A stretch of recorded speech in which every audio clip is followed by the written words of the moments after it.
Good afternoon and welcome to the final badge report of the semester. I'm Sasha Van Allen. And I'm Caitlin Rowe. We've got the latest news to keep you informed, so stay tuned.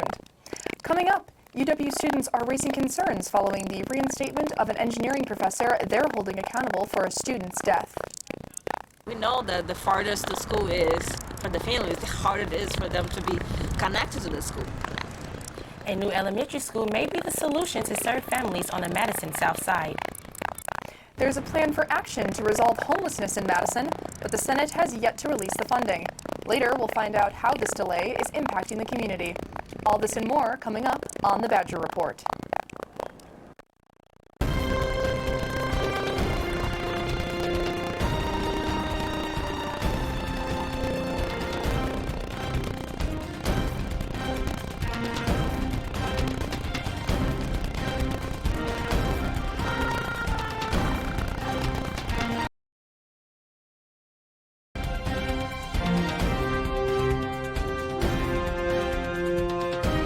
From Vilas Hall on the UW-Madison campus, this is the Badger Report. An engineering professor is allowed back on campus after being put on administrative leave 3 years ago. The Badger Report's Maggie Armstrong is with us on set with more information. Thanks, Sasha. Thanks, Caitlin. UW-Madison graduate students are petitioning against the return of Dr. Akbar Saeed to the College of Engineering in January. We spoke with engineering graduate students about their response. Saeed was suspended in 2016 for reportedly creating a toxic work environment, which came to light after John Brady, one of the graduate students in Saeed's laboratory, committed suicide. Over 2,000 people signed a petition opposing Saeed's return to campus and calling for the university to open a new investigation into his behavior. Vice President of the Electrical and Chemical Engineering Graduate Student Association, Kyle Daruwala, says getting in-person signatures from the engineering department's students and staff is very important. If Dr. Saeed does return, his return directly affects all of them, and it's important that they know the facts surrounding this issue and kind of can make a decision for themselves about what they want to do about it. UW-Madison still plans for Saeed to return, but not in a teaching role, at least for now. University spokesperson Meredith McClone says Saeed will work in an administrative role in the dean's office for the spring semester, and the school is developing procedures to monitor his behavior.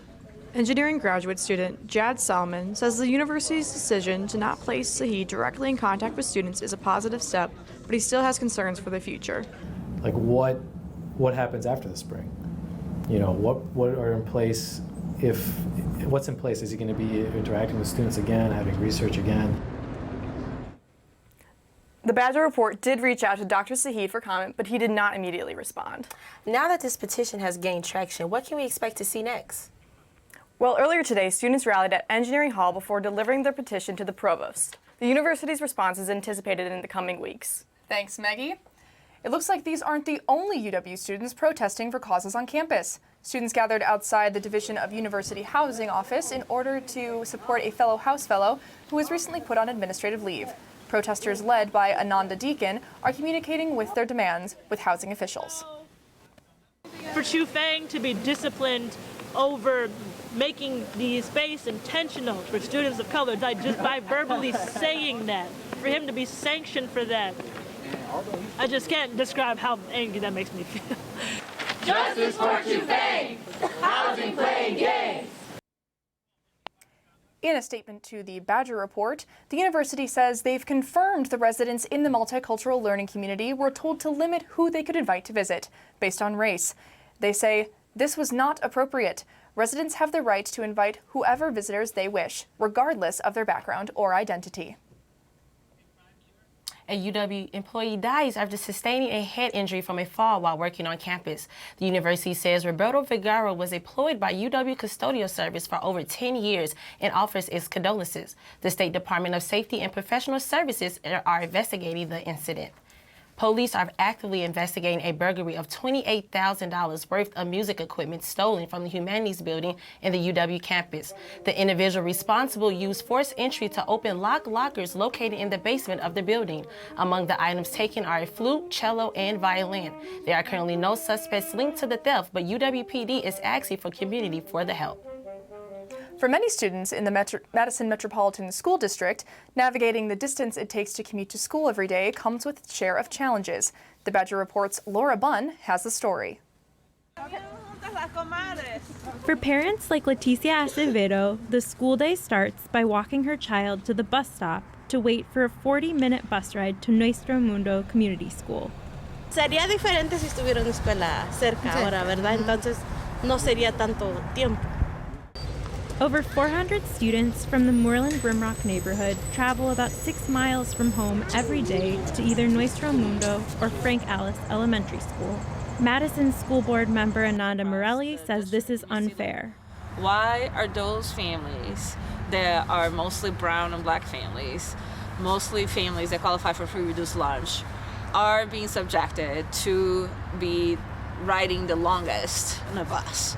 The school board is looking to build a new elementary school in the neighborhood. Michael Herding from the Madison Metropolitan School District assumes if a school is built, it will become a community gathering spot that benefits underserved families. We'll be able to offer a myriad of programming, not just during the school day, but after school. And we'll have parents that have quick access to their school. If included in a potential November 2020 referendum and approved by the community, the new school is expected to be built here in the Rimrock area. For now, the children from the Rimrock area continue to face both long commutes and cold winter weather. A veces los mandamos a cierta hora porque sabemos a qué horas llega el autobús, pero tarda más. Entonces es mucho más tiempo y los niños, los que están sufriendo el frío son los niños. For the Badger Report, I'm Laura Bunn. Thanks, Laura. The board is getting input from the community, and depending on what it finds, there are potential options. One possibility is for Nuestro Mundo to move to a new building. Another option is for Frank Alice Elementary to move to Rimrock neighborhood, and for Nuestro Mundo Community School to move to the current Frank Alice building. Madison is the only city that's considering new building construction. Preliminary plans for the former General Motors site in Jamesville are awaiting approval. The site, named Centennial Park, could host offices, restaurants, and housing. Jamesville city leaders said more information will be available after a public hearing on December 16th. Wisconsin sees 2 school shootings in just 2 days. A 16-year-old student is shot after a stabbing in Oshkosh West High School's Oshkosh West High School's resource officer. 90 miles away at Waukesha South High School, another student is shot. In the shooting, the student had pulled out a handgun. These incidents are part of a new wave of school shooting threats spanning across 8 schools throughout Wisconsin this week. No one involved in either case has endured any life-threatening injuries. And homelessness continues to be a pressing issue in the city of Madison and the greater state of Wisconsin. The Senate is withholding releasing fundings for the action plan that could help alleviate this issue. The Badger Report Vera Rosenberg has the story. People are dying in the streets while this money is sitting here. That is Representative Lisa Schubeck's reaction to state Republicans choosing not to release funding for homeless services. $7.5 million over the next 2 years had been allocated through a bipartisan plan to help battle homelessness in Wisconsin through a program called A Hand in a Home. The Republicans in State Senate and the Joint Finance Committee backed out of the plan in May, leaving $3.75 million unused this year. One of the people experiencing the lack of funding is Charles. I've been homeless for off and on for the last 15 years probably. They only give you 2 or 3 months out of a whole year. Then you're outside for a year. The plan included affordable housing, more shelter spaces, and preventive measures. With the funding being stuck, it gets more difficult to help the more than 20,000 people currently experiencing homelessness in Wisconsin. But we're not meeting the needs. We still have many people in our community experiencing homelessness. Our housing priority lists have about 130 families and then 500 plus individuals who need housing in our community, and that's just in Dane County. According to Representative Schubeck, there's only one way to address this. When we talk about addressing homelessness, it means substantial investment. And if you're not willing to make that investment, you're not willing to address the problem. For the Badger Report, I'm Vera Rosenbeck. Thanks, Vera. Many students on the UW campus have more than just school to worry about. That's right, Sasha. With finals week fast approaching, we'll see how students balance their academics with a part-time job when the Badger Report returns. Progress is an endless challenge. Here at the University of Wisconsin, we're a community of innovators in constant motion. We think on our feet, connect with each other, and hit our stride, pushing past limits. Progress is an endless challenge, but it is only those up to the challenge who change the game.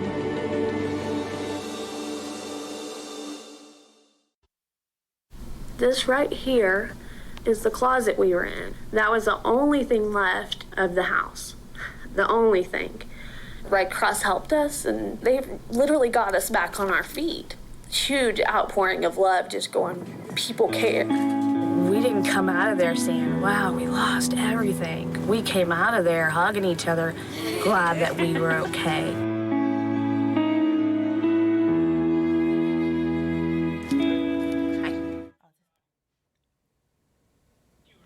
Author and New York Times reporter Jason DeParle visits the UW campus to discuss his newest book. A Good Provider is the One Who Leaves: One Family and Migration in the 21st Century. The book follows Rosalie Villanueva's family for over 30 years, from the slums of the Philippines to the suburbs of Houston, Texas. DeParle was initially drawn to Rosalie and her family's story, which he later saw as representative of a larger trend of global migration. I met them 30 years ago, and that example, those qualities in them, I think have always been in my mind as a reporter. Found it just deeply gratifying to be able to go back and explore that further. And it grew into the story of global migration, but it really started with the characters themselves. As the semester comes to the end, the students are swamped with final exams and essays. And some students have to balance a job on top of maintaining good grades. The Badger Report's Ellie Spandanucci talked to students about how they juggle a job on campus with academics.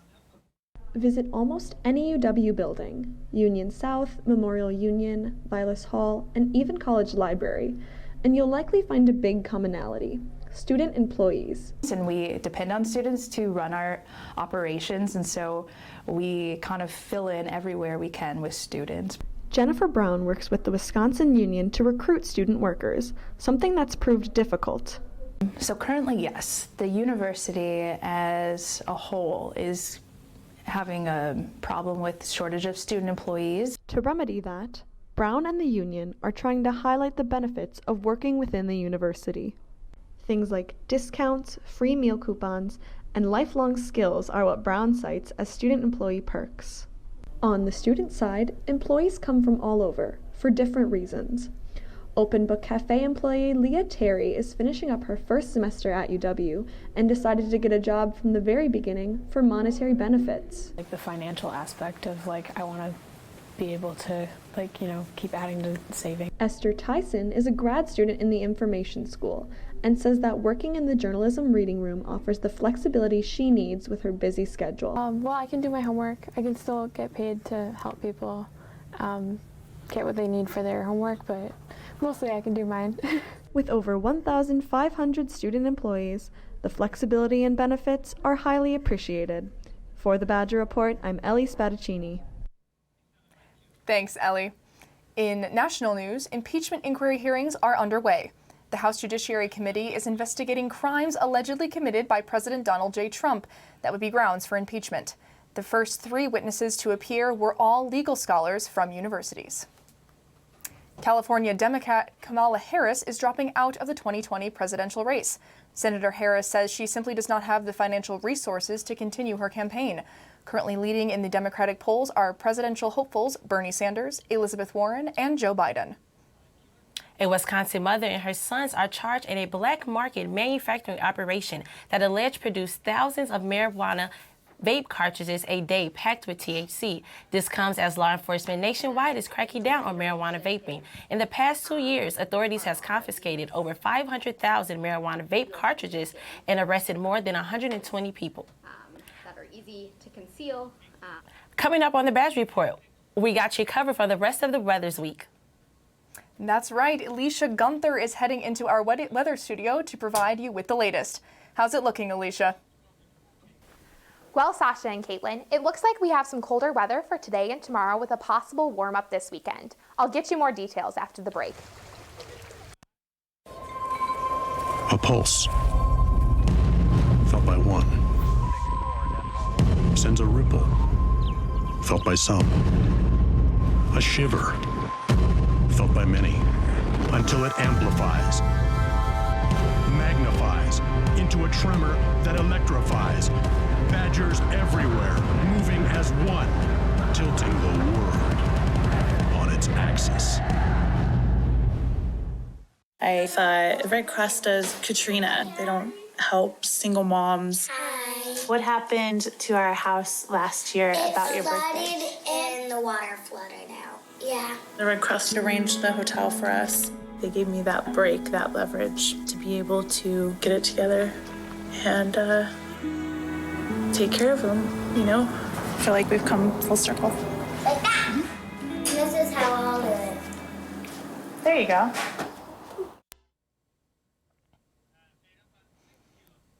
It's almost starting to feel like fall again this week, but it looks like this possibly could change. We turn to the Badger Report's Alicia Gunther for this weekend's weather report.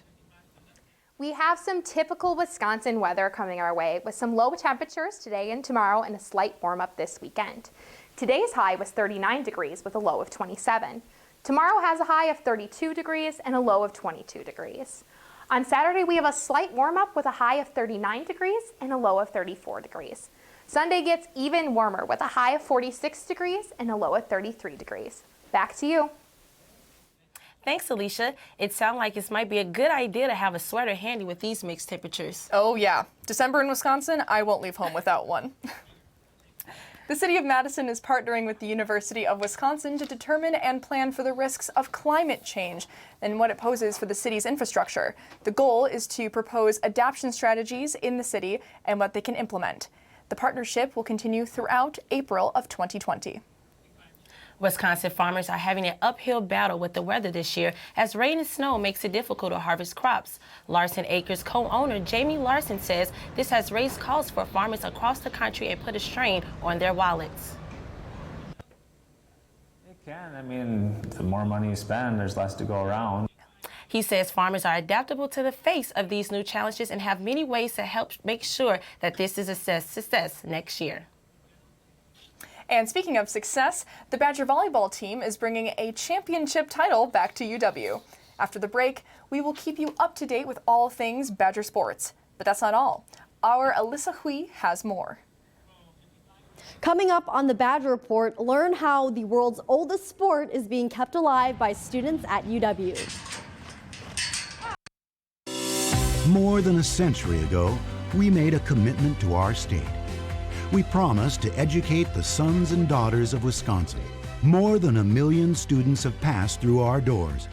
Our alumni have gone on to cure diseases, grow crops, build skyscrapers, found companies, score touchdowns, orbit the moon, and achieve beyond our wildest dreams, but not beyond theirs.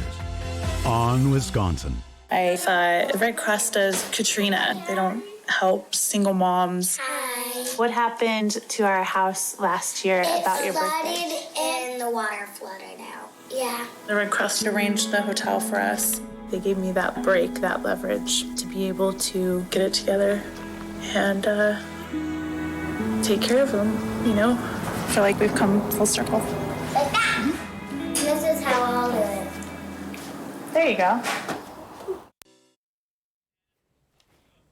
Badger Sports has a lively week, and there's much to recap. Joining us on set is the Badger Report's Montana Leggett with the highlights. Thanks, Sasha. Thanks, Caitlin. Well, what else can I say except the Axe is back. The Wisconsin Badgers football team defeated Minnesota on Saturday, 38-17, to bring Paul Bunyan's Axe back to Madison. On a relatively slow day for Wisconsin running back Jonathan Taylor, quarterback Jack Cohn had a personal best outing, throwing for 380 yards and 2 touchdowns in spite of snowy conditions in Minneapolis. Though many Badger fans were excited to defeat their rivals to win the Big Ten West, after Minnesota had one of their best football seasons in recent memory, the team will now have to prepare to face undefeated Ohio State in the Big Ten championship game. That game kicks off at 7 p.m. on Saturday. The same day as Badger football's big win in Minnesota, Badger volleyball also had a big win, defeating Rutgers in 3 straight sets, which allowed them to claim the title of outright Big Ten champions for the season. This is the first time the team has won the title since 2014 and will send the Badgers to the NCAA tournament for the 7th straight year. Despite riding high after being seeded 4th overall in the tournament, head coach Kelly Sheffield says the team will need to focus to win their tough tournament matchups. You've got pretty good opponents that are also confident and have won a lot, and they've got big goals, and you know that they're going to demand your attention, and I think our team has been through enough to know that. The Badgers host Illinois State tomorrow at 7 p.m. for the first round of the tournament, and if they win that game, they'll play the winner of the UCLA-Notre Dame matchup on Saturday. Badger men's hockey split their series against Michigan this weekend. On Saturday, junior team captain Wyatt Kolonic and freshman Dylan Holloway each scored to tie the game in the second period, while sophomore Keandre Miller scored in the third to give the Badgers a 3-2 victory. However, the Badgers would fall to Michigan on Sunday 1-3 with freshman Cole Caulfield netting the Badgers' only goal. The Wolverines outshot the Badgers 43-29, and the loss means that the Badgers have just 2 wins in the Big Ten this season. The team will aim to get some more conference wins when they take on Michigan State tomorrow and Saturday at the Kohl Center at 6 both nights. Hockey fans should not despair, though, as the Badger women's hockey team defeated Harvard and Boston College this past weekend in Nashville to reclaim their seat as the top-ranked team in the country. After outshooting the Crimson 57-15 in their 5-1 victory Friday, the Badgers opened the final game against Boston College with an exciting first period. Sophie Shirley, Britta Curl, and Abby Rock all scored in the first to give the Badgers a 3-0 lead. Boston College would try to play catch-up, but would not be successful as junior Delaney Drake and senior Presley Norby would score in the final period to give the Badgers a 5-3 victory. The first-ranked Badgers will take on 10th-ranked Minnesota Duluth at 7 p.m. tomorrow and Saturday at the LeBron Arena. The Wisconsin women's basketball team traveled to the Bahamas this past weekend to take part in the Bahamas Hoop Fest. Last Friday's game against Ball State remained close in the first half before the Badgers began to settle into a rhythm and outscore the Cardinals after halftime, giving the Badgers a 67-56 victory. The Badgers led 31-29 against the Arkansas Razorbacks at halftime on Saturday, but ended up falling 64-68. The team held on to their lead into the fourth quarter, but were unable to stop Arkansas's offensive push. Head coach Jonathan Sippis says that while he's disappointed with the loss, he's proud of how his team played against such a tough opponent. We competed at a high level. We out-rebounded them 50-33. We controlled the tempo. A team that was averaging 89 points a game, we held to 68. And you just look at it, and when you play a really good team like that I think is going to have a really good season, you've got to be able to make certain plays down the stretch. The team is in Atlanta tonight to take on Georgia Tech in the Big Ten ACC Challenge game. Speaking of basketball, the Badgers men's team had a tough night last night when they lost to NC State 54-69. That makes it 3 losses in a row for the Badgers, who are now 4-4 on the season. They'll aim to bounce back when they host Indiana at the Kohl Center on Saturday. It sure has been an eventful week for UW athletics. In club sports, trails are also being made. Only with this group, it's on horseback. The Badger Report's Alyssa Hui joined the UW polo team at practice to learn more. It's just exciting, it's exhilarating, and I love it. It's a sport that no one really talks about, but students like Lena Vincent find the sport fun, energizing, and unique. I think there are just so many variables. There are the horses, there are your teammates, there's the ball, there's the mallet, there's the space you're in. The sport is also fast-paced with a lot of rules. Shoulder to shoulder, guys, make contact, as the manager of the team explains. And bumps should not be face-to-face, they should be shoulder to shoulder. Beyond the rules, winning competitions is about joint effort. It's not you just trying to win, it's you're trying to work together as a team and make a goal as a team. Polo is about making sure everyone on the team is prepared. I think what struck me about this community so far is basically how everyone is just so invested in the horses and making sure that they're happy, because like I said, they're an integral part of the team. Other members say working with the horses requires patience and commitment. You can't just say, I don't feel like practicing this week, or it's too cold out, because they need us and they need us to take care of them in certain ways. James hopes the team continues to grow and expand so they can host competitions in the near future. For the Badger Report, I'm Alyssa Hui. Thanks, Alyssa. It looks like trying to hit a little ball with the stick is quite complicated on horseback. I agree. The only ride I'll take with the horse has to involve a carriage trip to see the holiday lights. In that case, you'll want to be sure to check out the Henry Vilas Zoo. After the break, we'll light up your screen with the zoo's best scenes on the Badger Report. Progress is an endless challenge. Here at the University of Wisconsin, we're a community of innovators in constant motion. We think on our feet, connect with each other, and hit our stride, pushing past limits. Progress is an endless challenge, but it is only those up to the challenge who change the game.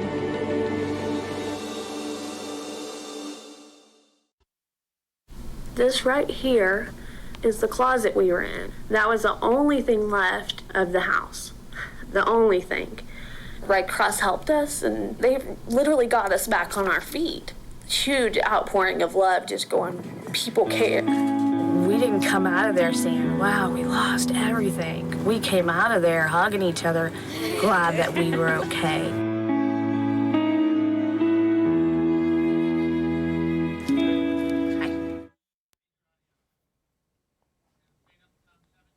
The holiday season is always a popular time for air travel. If you travel with the state ID, you want to make sure it's TSA compliant.